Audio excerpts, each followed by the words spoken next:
Ce programme est déconseillé aux moins de 12 ans.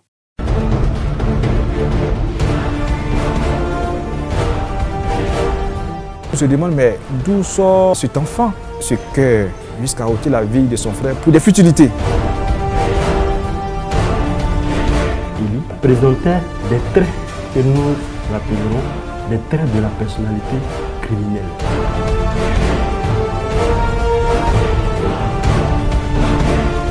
C'est là il a tapé. Quand il a tapé, qu'il ne tient plus, il a découpé sa chose. C'est un enfant, je vois qu'il est possédé.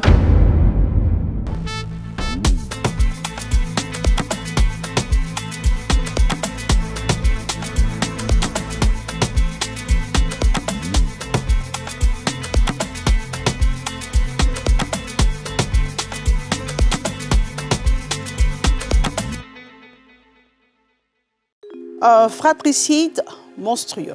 La souffrance émotionnelle d'une mère partagée entre chagrin et culpabilité. Un fils déshumanisé, radicalisé, qui se considère comme un rejet social. Voici le tableau de l'histoire que je vous propose ce soir. C'est l'histoire douloureuse de la famille Kabié, une famille de 8 enfants en apparence ordinaire, dans laquelle disputes, conflits, haine font bon ménage au quotidien. Élie, le 4e fils de la fratrie, a du mal à s'entendre avec Emmanuel, le 6e. Frère aîné et cadet entretiennent des relations toxiques qui interpellent toute la famille, mais pas au point de s'en inquiéter. Personne n'imaginait le pire. Pourtant, dans la nuit du samedi 28 octobre 2023, Élie, le frère aîné, a tué son frère cadet. Il ne s'est pas arrêté là. Pour tenter de dissimuler son forfait, il a découpé le corps de son petit frère en morceaux et essayé de s'en débarrasser dans un ravin. Cette affaire a écœuré plus d'un en Côte d'Ivoire. Focus Faits divers revient sur le film de cette journée d'horreur.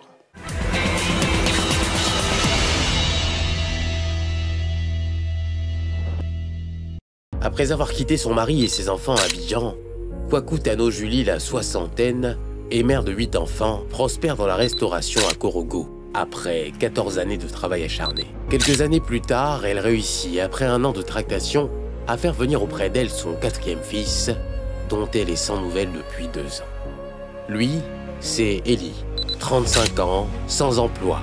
7 ans après l'obtention du baccalauréat, il avait quitté la maison familiale pour la rue. Contrairement à ses frères, dont Emmanuel, 28 ans, 6e de la fratrie, qui vit avec maman Julie à Korogo, Élie est celui qui lui donne le plus de fil à retordre. Jouer comme ça, non, je n'ai jamais vu jouer. Enfin, quand il était bébé, mais depuis qu'il est rentré au collège, là, il ne joue plus avec ses frères et ses soeurs. Donc je vois qu'il est violent. Maman Julie dit ignorer les causes de cet isolement social de son fils Élie. Ce qu'elle ignorait également, c'est que cette anomalie pouvait être la source de conséquences insoupçonnables. À Korogo, Élie en fait voir de toutes les couleurs à sa mère. Quand il est venu, j'ai payé grande école. Il dit, ah, là-bas, on n'enseigne pas trop bien que l'année prochaine, il change. Et l'année prochaine, il dit, il va changer à l'autre. Il n'a pas eu BTS. Il ne m'a rien dit. 1 mois. J'ai dit, mais qu'est-ce qui se passe? Il dit, mais s'il n'était rien dit, c'est que ça n'a pas marché. Alors qu'il dormait avec sa mère dans un studio, Élie décide de prendre sa propre maison aux grandes dames de sa génitrice. Mais au bout de quelques mois, il n'a pas les moyens financiers pour assurer le loyer. C'est encore sa mère qui vole à son secours. Je m'occupe de lui. Je lui donne 7 000 par semaine pour son petit besoin. C'est parce que je m'occupe de l'autre et puis je laisse l'autre. Il vient prendre l'argent de taxi, l'argent de manger, tout. 14 000 dans la semaine. Je loue sa maison 25 000. Toutefois, pour des raisons que maman Julie dit ignorer, son fils Élie refuse de lui indiquer son lieu d'habitation. 3 octobre 2022. Dr Kwasi, le fils aîné de maman Julie, est recruté par l'université Konkoulibaly de Korogo en qualité d'enseignant-chercheur. Résidant avec sa petite famille à Abidjan, Dr Kwasi loue une grande maison de 4 pièces à Korogo, puis invite sa mère et ses demi-frères Élie et Emmanuel à y résider. Mais il sera très vite déconcerté par la réaction de sa mère. Il a dit non, il faut laisser Élie là-bas. Élie, il est trop compliqué. J'ai dit, bon d'accord, c'est ton choix, il n'y a pas de souci. La mère a des inquiétudes. quant au comportement peu sociable de son fils Élie, mais elle ne sait à quel sens se vouer. Difficile de dire si elle voulait éviter le pire, vu le comportement agressif d'Élie, en refusant que celui-ci habite la maison de son frère Sévérin. Toujours est-il que son cadet, Emmanuel, qui vivait initialement avec elle dans un studio, décide d'y rester avec Élie, son petit frère. Ayant trouvé du travail à San Pedro, il n'était à Corogo que pour un séjour d'une semaine, ce qui va exacerber la haine d'Élie. Il ne voulait pas rester sous le même toit qu'Emmanuel. Élie présentait des traits que nous appellerons des traits de la personnalité criminelle. Voyant sa vie à côté de celle de ses frères, il s'est dit qu'il est rejeté social. Il tombe déjà dans l'accusation des autres pour son infortune ou ses échecs en société. Emmanuel, qui a beaucoup d'affection pour son aîné Élie, ne se fait pas prier pour lui envoyer les mets confectionnés par leur mère dans son restaurant. Mieux ou pis, il préfère s'installer avec Élie dans l'ancien studio de leur mère. Il était loin d'imaginer qu'il venait de se jeter dans la gueule du loup. Élie m'a appelé. Il dit, maman, Emmanuel est ici là. Il n'a pas assiette. Il ne fait rien. Il a dit, mais mangez là. Je prépare et puis tu t'en vas chercher pour que vous mangez. Où est ton problème? Lui, il dort au salon. J'ai pris un drap, j'ai pris un dé, comme c'est 3 jours en partie. Il n'a qu'à dormir sur le drap au salon. Toi, tu dors dans la chambre avec ton matelas. Mercredi 25 octobre 2023, après le coup de fil d'Élie, c'est cette fois-ci Emmanuel qui dénonce le comportement répulsif de son frère. Face à cette cohabitation délétère, la mère se rend à la maison pour éteindre le feu de la discorde. Mais les remontrances de maman Julie semblent tomber dans les oreilles de sourds. Élie semble animée de mauvaises intentions à l'égard de son petit frère Emmanuel, à en juger par les dernières révélations de ce dernier, faites le jeudi 26 octobre 2023. Emmanuel dit que maman, Élie voulait m'étouffer avec tort d'oreille. Quand je l'ai vu, quelque chose m'a réveillé. Je l'ai vu tort d'oreille dans sa main, il venait vers mon cheveu. Et puis quand j'ai bougé mon pied, il a fui par aller se coucher dedans encore. La mère perçoit l'imminence du danger. Elle console Emmanuel et lui prodigue des conseils vis-à-vis de son frère aîné Élie. À ce dernier, elle demande encore une fois de laisser son petit frère dormir sous le même toit, jusqu'au dimanche 29 octobre 2023, date de son départ pour San Pedro. C'était sans compter sur la haine et la radicalisation d'Élie à l'endroit de ses frères. Si, au fur et à mesure que le temps passe, vous vous rappelez qu'il est bon à rien, il ne vaut rien, il ne peut pas réussir. Tout ça, finalement, il va finir par se considérer comme un individu qui ne peut, comme on le dit dans notre jargon de rue, qui ne peut rien créer. Dans la nuit du samedi 28 octobre 2023, aux environs de 2 h du matin, soit la veille du départ de son petit frère pour San Pedro, Élie met en place son plan macabre. Selon la déclaration qu'il fera plus tard à la police, il a fait des reproches à son frère Emmanuel. Suite au non-respect de son droit d'aînesse et au refus d'Emmanuel de faire la vaisselle et autres, une dispute se serait soldée par une bagarre.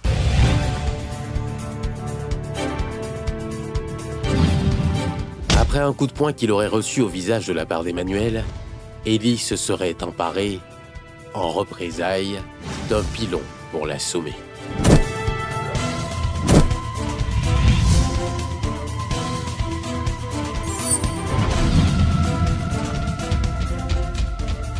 Ayant constaté qu'il venait de commettre un crime, il ne s'est pas arrêté là. Pour dissimuler donc son acte criminel, alors il a découpé en deux. Il a fait des sachets. Il a attendu à 6 h du matin. Nous apprendrons plus tard qu'Élie a extrait les intestins de son frère, puis les a brûlés pour faire disparaître toute trace. Dimanche 29 octobre 2023, aux environs de 6 h, Élie sollicite les services d'un conducteur de tricycle, Ahmed, 18 ans, que nous n'avons pas pu joindre. Élie embarque derrière le tricycle avec des sacs et des sachets, sans informer le conducteur du contenu de ses bagages.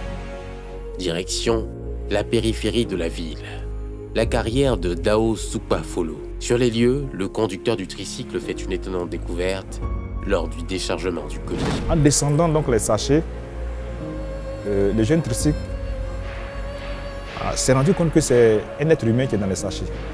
Avec l'odeur, et il a dû toucher, selon lui-même, il a touché les parties, il a su que c'était les membres d'un être humain. Et lorsque lui, il a pris les sachets pour aller les jeter dans le bas-fond, le petit qui conduisait le tricycle a alerté les jeunes du quartier. Lorsque nous sommes arrivés, le passager du tricycle avait déjà précipité les sacs et les sachets dans le bas-fond. Nous avons demandé qu'est-ce qu'il venait de jeter dans le trou. Il a dit que ce sont ses vieux habits qui sont trop encombrants. On lui a dit, allons, tu vas nous montrer tes habits. Dans le ravin, on a constaté qu'en ouvrant les sacs et les sachets, c'était un être humain. Il a tenté de s'enfuir, mais on a mis main sur lui. On lui a demandé, il a dit son nom, d'où est-ce qu'il venait. C'est ainsi qu'il a donné le numéro de sa maman et de son grand frère. Il est 8 heures. Maman Julie revient du marché lorsque l'une de ses employées lui annonce la mauvaise nouvelle. Son fils aîné, Dr Kwasi, est à la maison lorsqu'il est informé à son tour. Prudent, Dr Kwasi se rend au commissariat de police. Il est rejoint plus tard par sa mère et tous les deux sont accompagnés par la police à la carrière Dao Supafolo. Sur les lieux, il découvre Ellie entre les mains d'une équipe du CCDE. Le corps sans vie d'Emmanuel, coupé en deux, est extrait du ravin par les agents des sapeurs-pompiers. Ils ont commencé à déballer les sachets, je me suis mis à distance. J'étais dans un état où eux-mêmes étaient en train de me consoler. Je ne pouvais même pas m'approcher des sachets pour voir, parce que j'étais dans un état et je ne pouvais même pas me mettre. Difficile de contenir la mère dont la souffrance émotionnelle est persistante. Son chagrin est double, intense et prolongé, car elle perd 2 fils sur le champ. Au quartier Mongaha, dans le studio, théâtre de l'horreur, Ellie, le criminel présumé, montre les armes du crime à la police et à ses parents. Contrairement aux attentes de la police, la maison est d'une propreté déconcertante. Pour la mère, il ne faut pas se fier à cette version d'Ellie. Mais ils n'ont pas fait palabre. C'est, on peut dire, Pinon là. Il a tapé son nuque. Lui, souvent, il dort sur sa poitrine et puis sa figure au mur. C'est là qu'il a tapé. Quand il a tapé, qu'il ne tient plus, puis il a découpé sa chose. Il ne mouille même pas son frère. Il connaît karaté. Détenu à la prison civile de Korogo dans l'attente de son procès, Ellie campe sur sa position pour expliquer les raisons de son acte inhumain. Du reste, il paraît très déconnecté de la réalité. Quand il était là-bas, il dit non, qu'à m'appeler. Donc les policiers m'ont appelé, ils sont partis. On dit ce qu'il veut me dire, non, qu'à me dire, il dit non. Lui, il demande pardon. De toute façon, de voir les policiers, là, ils vont l'enlever. De toute façon, c'est son frère, il l'a tué. Quand un homme, après avoir donné la mort, n'a pas de remords, alors cet homme-là a un dysfonctionnement. Et il doit bénéficier de prise en charge psychologique dans son lieu d'incarcération. Faut-il voir des facteurs paranormaux dans ce crime odieux perpétré par Ellie sur son frère? Face à l'atrocité de ce crime, certains ne ferment pas la porte à cette éventualité. Nous sommes en Afrique, on ouvre toujours une porte à ces facteurs-là, qui sont les facteurs paranormaux. C'est un enfant, je vois qu'il est possédé par quelqu'un qui est normal. Sa maman ne peut pas s'occuper de lui et puis être jaloux de son frère jusqu'à le tuer. Vraiment, tu as fait ton effort, que si ça ne va pas, ça a trouvé son Dieu maintenant. La famille Kabié est habituée au conflit, mais c'est la première fois qu'elle fait face à un drame d'une telle atrocité. Elle porte encore les séquelles de cette monstruosité commise par son fils Ellie. Un acte qui jette le discrédit sur toute la famille. Dr Kwasi, le frère aîné d'Ellie, est devenu tristement célèbre. Quant à la mère Julie, sa douleur semble éternelle. Elle est privée de ses 2 fils. L'un est dans la tombe, l'autre en prison.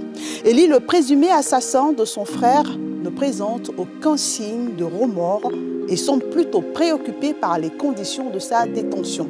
De l'avis de plusieurs spécialistes, il a le profil d'un psychopathe et même d'un sociopathe déconnecté de la réalité. Bonsoir.